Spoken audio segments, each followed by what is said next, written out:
Oh, goodness. So, how are you finding Australia so far? Oh, great. I think there's a lot of energy, vitality, a lot of young voices waiting to be heard. I think Australia is poised to leap into greatness. To leap into greatness. You mean we're not already great? I think it's coming very soon. But there is a challenge that we're facing. There is a challenge that we're facing in Australia, which is that not everyone believes that science is maybe the principal thing that we should be funding. I mean, what do you think about that in the current state of affairs here? Well, let me be blunt. Science is the engine of prosperity. You can ignore science as much as you want. You will just be poor. Look at those nations of the world that say, science, bah, we want ideology. We want certain kinds of forms of religion that are hostile to science. Look at those nations. They are poor. Nations which embrace science and technology become rich. The only problem is that the nations that forget this are the rich nations. They forget why they're rich. However, there are some hungry nations out there. China, India. You don't have to tell them twice that science is their meal ticket. You don't have to talk to a young Chinese or a young Indian engineer that science is the way for them to develop, for them to become great and prosperous. You don't have to tell them that. And just remember that if you don't embrace science, they will. Well, that sounds like a rather dire warning. You've taken us through the past few hundred years and the awesome developments that physics has given us. What about the next, let's say, 50 years? What can the people in this room hope to see in their lifetimes that will really revolutionize the way we live? Well, the first wave was steam power. The second wave was electricity and magnetism. The third wave was high technology and transistors and lasers. The fourth wave is at the molecular level. We're talking about nanotechnology, creating atomic machines. We're talking about biotechnology, manipulating the genes which make life possible. And third, artificial intelligence. All of them at the molecular level. That's going to be the engine of the 21st century.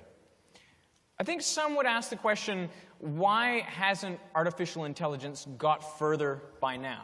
It seems to be the kind of thing that people have been prophesying for a long time, and yet, to me, a computer doesn't really seem in any way sentient.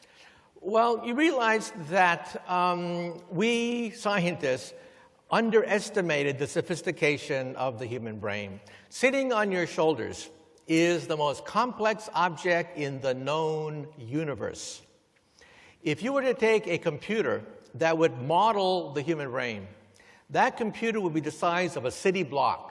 One city block of solid computers. It would be cooled down by a river, and it would need a nuclear power plant to energize.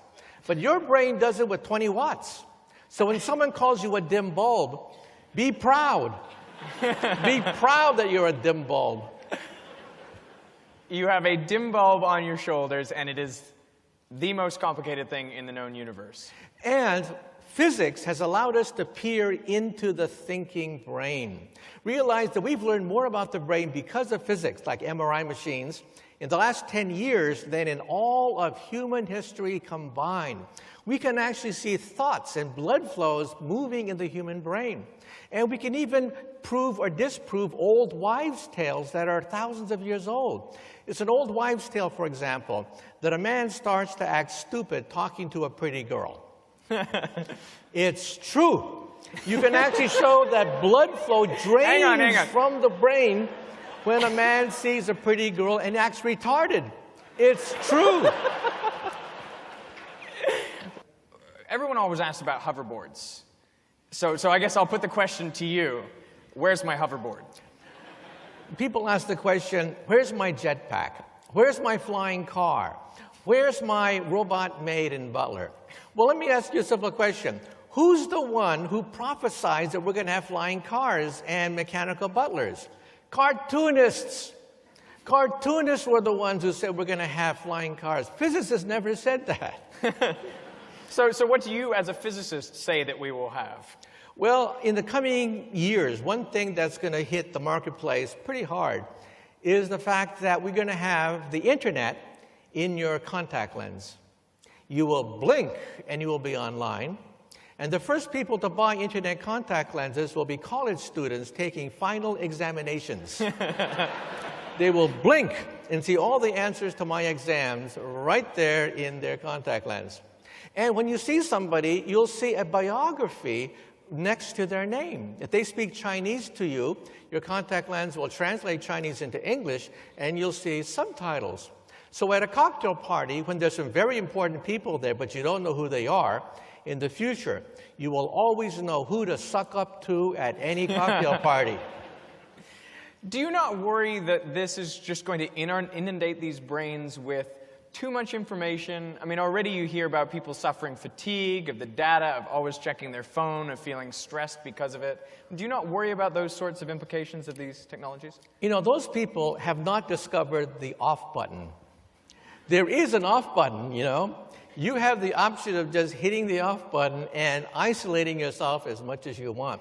But you see, people want it. They want to be connected to their friends and finding out what's out there. So I think it's a matter of choice. People have chosen to be hyper-connected. But is this similar to saying, like, there's a heroin addict and you say, well, you can walk away?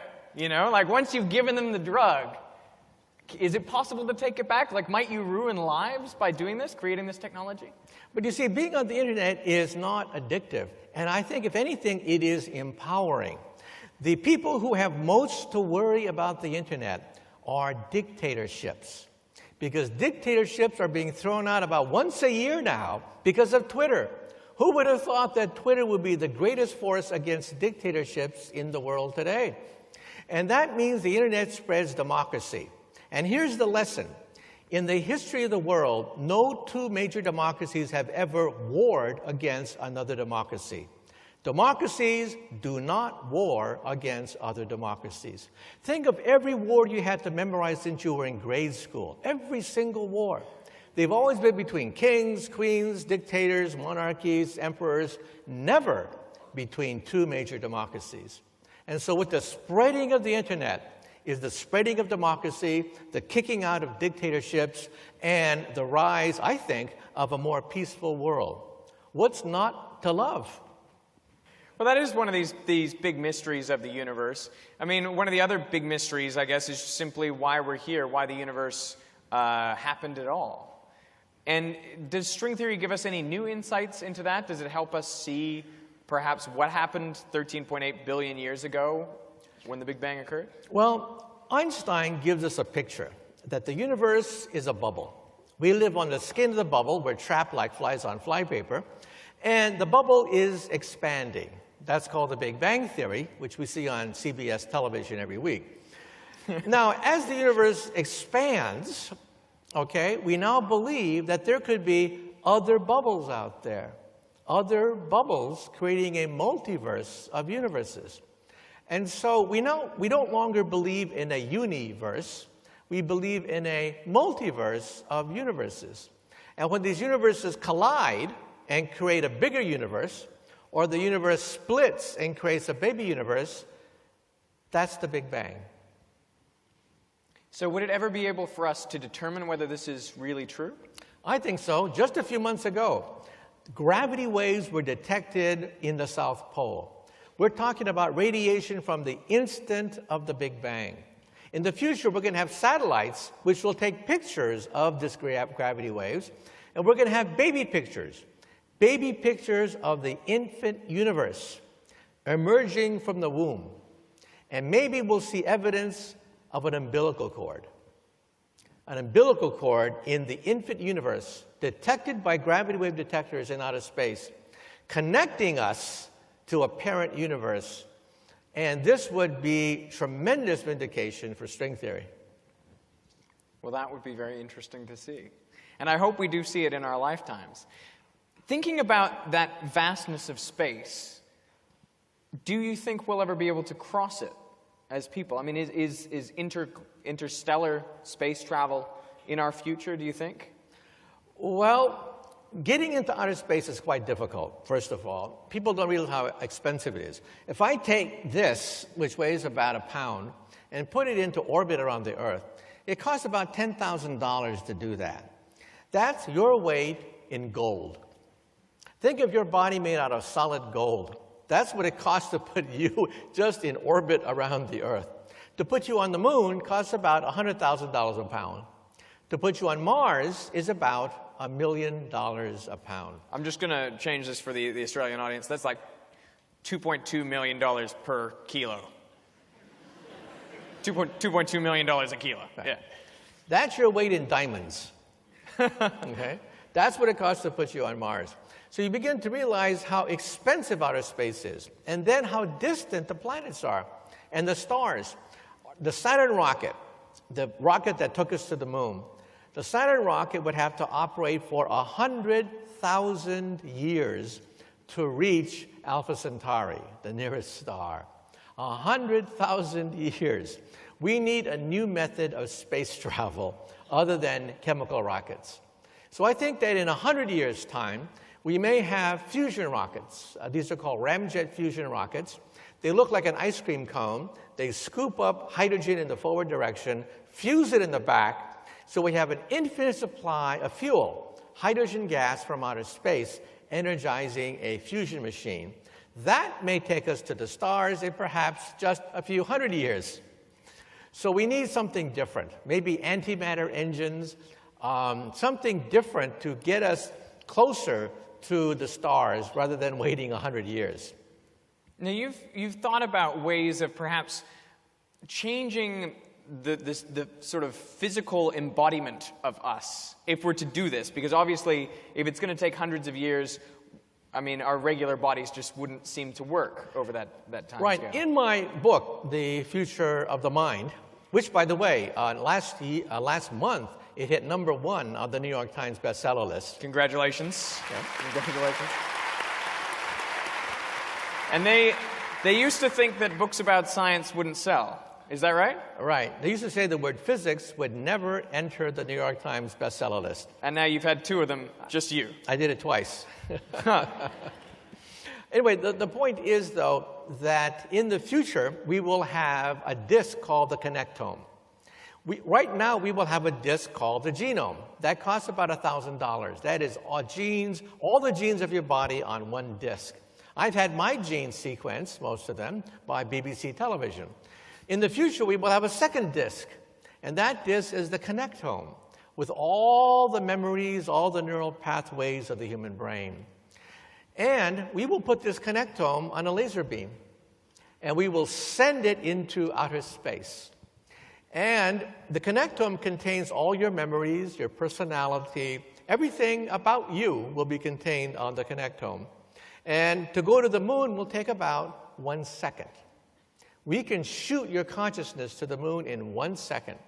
To go to Mars would take about 20 minutes. 20 minutes to go to Mars, not thousands of years. And to hit Alpha Centauri, 4 years. 4 years, you will visit another celestial body. So I think this is the neatest way to explore outer space. Forget booster rockets. Forget accidents. Forget weightlessness. Forget radiation. Light beams is the way to go. And maybe aliens in outer space have already done it. Maybe there's already an intergalactic space lanes of laser beams shooting consciousness throughout the galaxy, and we are too stupid to know it. When you talk about time travel, realize that Einstein's theory of gravity does allow for time travel. In fact, his next-door neighbor was Kurt Gödel, one of the greatest mathematicians of all time. In 1949, Kurt Gödel found the first time travel solution in Einstein's equations. If the universe rotates, and you rotate along the universe, you can return before you left. You can go backwards in time and return before you left, going around the universe. The whole universe needs to be rotating? That's right. Now, Einstein was deeply worried about this, and in his memoirs, in fact, I quote from his memoirs, Einstein says that I'm very worried about this, but you can dismiss it because of physical grounds. In other words, the universe expands, it doesn't rotate. If the universe rotated instead of expanding, time travel would be commonplace. That would be very strange. Right. Now we have black hole solutions of Einstein's equations. When you go through a black hole, mathematically, no one's ever done this, of course, but mathematically, if you go through a black hole, you wind up on a parallel universe. And if you go a second time, you wind up on another parallel universe. Each time you go through the black hole, you wind up on another parallel universe. But you end up also stretched so skinny you could never survive? Your consciousness could That's never for a exist? small black hole. Large black holes have very weak gravitational fields, and you can travel right through.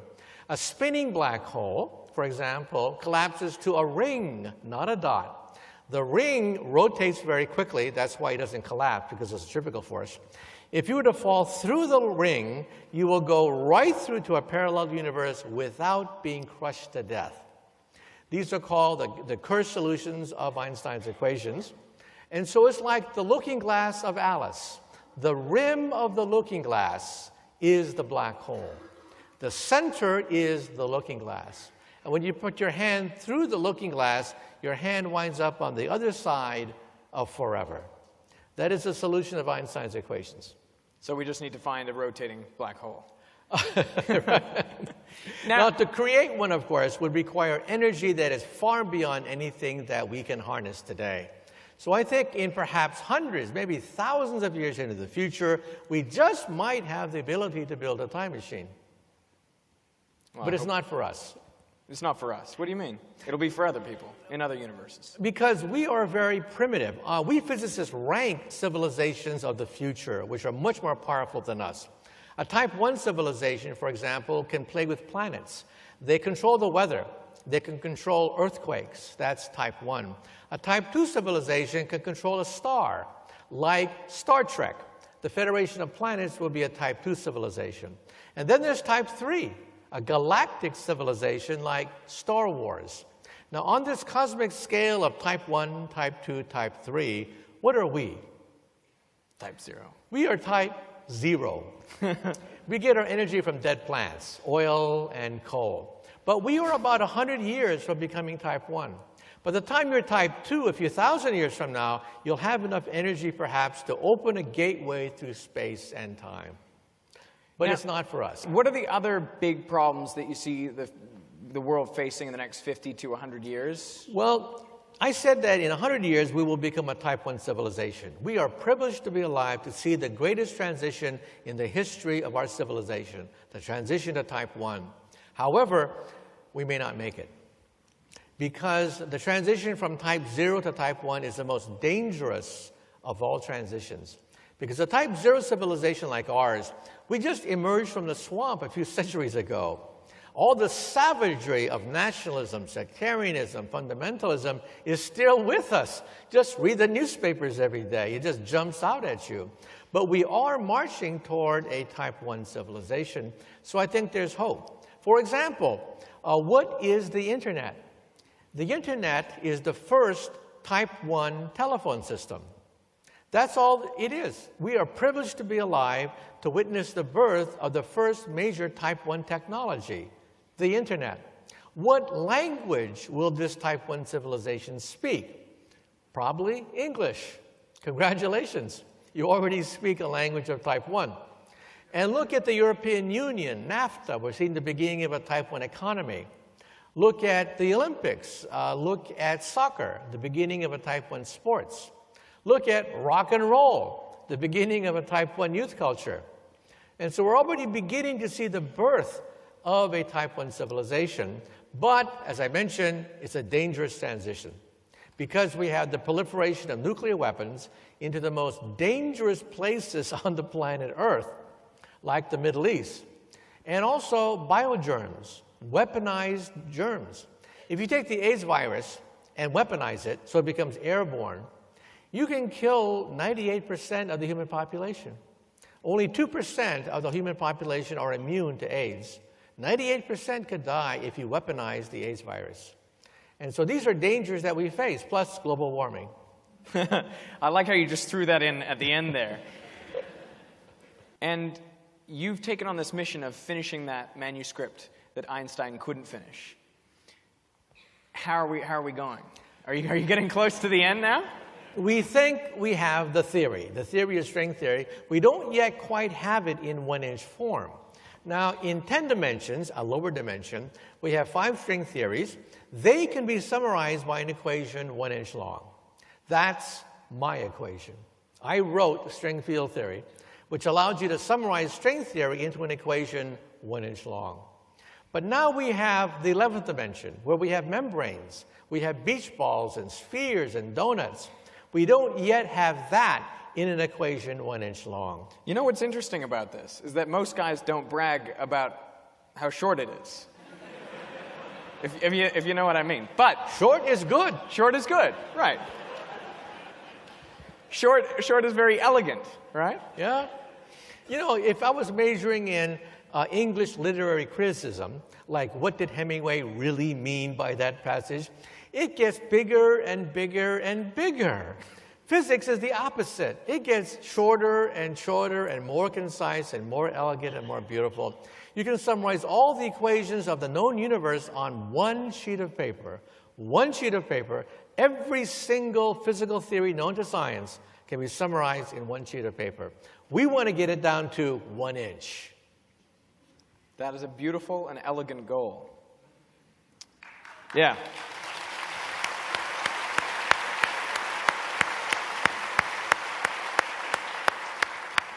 Well, I've had an amazing chance to talk to you and ask you all the questions that I find particularly interesting over the last hour. Now I would like to open it up to everyone here. If you would like to ask Professor Kaku a question. Dr. Kaku, you keep on talking about 11-dimensional hyperspace. A,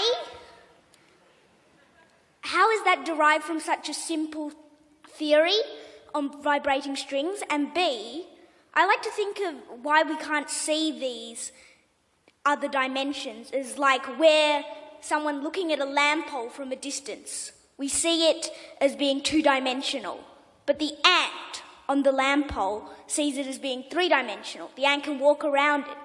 But let's say I have my 11-dimensional lamppost. It really is a lamppost inside a lamppost, inside a lamppost, inside a lamppost, etc. That sounds very complicated. Can I ask how old you are? 11 turning 12. You're 11 turning 12. 11.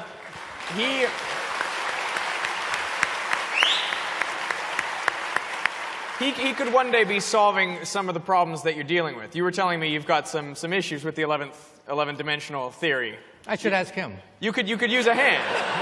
Yeah. But let me quickly summarize. When I was a child, I would go to the tea garden in San Francisco, the Japanese tea garden, and I would watch the fish swimming just beneath the lily pads. And I asked a question that only a child would ask, and that is, what would the universe look like to a fish? And I realized that the universe was 2-dimensional. The fish could swim forward, backward, left, right, but anyone who talked about the world of up into the 3rd dimension, was considered a crackpot and an idiot. But then I imagined a scientist fish living in that pond, and he would say, bah, humbug, there is no 3rd dimension. There's only the pond. And then I imagined, as a child, reaching down and grabbing the scientist fish, lifting the scientist fish into the world of up. The scientist would see beings breathing without water, a new law of biology. Moving without fins, a new law of physics. Well, today, we physicists believe, but we cannot prove, that we are the fish. We spend all our lives in 3 dimensions, moving forward, backward, left, right, up, down, thinking that that's all there is, when actually the universe is expanding, perhaps, into hyperspace. At science museums, I sometimes see children saying, Mommy, Daddy, if the universe is expanding, what is it expanding into? And Mommy says, ask Daddy. And Daddy says, ask Mommy. Well, if this picture is correct, the universe is expanding into another dimension. And that is the dimension of string theory. And we are the fish. Yes. Professor Kaku, you said that Australia is poised for greatness. How do we get there, and how do we support Australian science to help us get there, considering the government has just cut $111 million from our premier scientific research institution, and 1 in 10 CSIRO scientists are about to lose their jobs?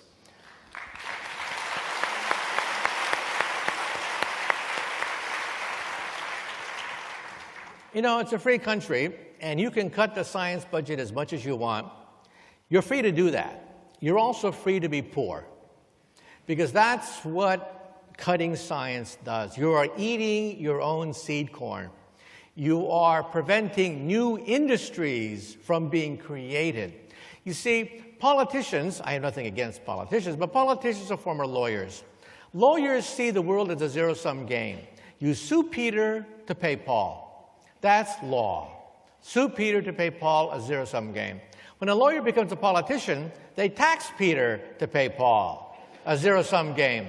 So the pie gets cut thinner and thinner and thinner. Well, I'm a physicist. We believe in a bigger pie. Not just cutting the pie, we believe in making the pie bigger. For example, as I mentioned, 2 inventions from quantum physics changed everything, the transistor and the laser. Quantum physics gave 2 simple inventions that energized the world economy of today, creating jobs, industries. How does citizens, though, affect this change? If the politicians are making bad choices, how do the people of this country... You throw the politicians out. Well said. I think that is a brilliant note to end on. The future is a freight train. Either lie down in front of it or get on board. Right. So I want to thank you all for coming today. I want to thank Think Inc. for organizing this incredible event. Those of you who are staying with us for the gala dinner, please stay back. For everyone else, it is good night, and I want you to join me in thanking Professor Michio Kaku for a great evening.